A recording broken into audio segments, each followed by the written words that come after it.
హీరోతో సన్నిహితంగా ఉండే సన్నివేశాలలో నటించి లిప్ లాక్ కూడా చేయడంతో హీరోయిన్ పూర్ణ అన్నయ్య ఆమెకు వార్నింగ్ ఇచ్చాడట. అల్లరి నరేష్తో కలిసి ఈ భామ సీమటపాక చిత్రంలో నటించిన విషయం తెలిసిందే. కాగా ఆ చిత్రంలో ఒక సన్నివేశంలో అల్లరి నరేష్ కు లిప్ లాక్ ఇస్తుంది పూర్ణ. అలాగే కొన్ని కౌగిలింత సీన్ కూడా ఉన్నాయి. సీమటపాక చిత్రాన్ని పూర్ణ ఫ్యామిలీ చూశారట. అయితే ఇలాంటి సన్నివేశాలు నటించొద్దని చెప్పాడట పూర్ణ సోదరుడు. వాళ్ళు అంతగా ఎందుకు ఫీల్ అయ్యారో కూడా చెబుతుంది ఈ భామ.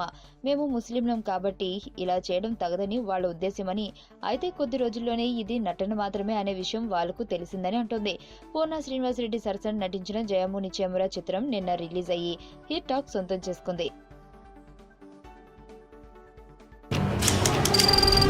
నీ స్నేహితుడు ఎవరో తెలిస్తే నీ క్యారెక్టర్ తెలుస్తుంది. నీ శత్రువు ఎవరో తెలిస్తే నీ కెపాసిటీ తెలుస్తుంది.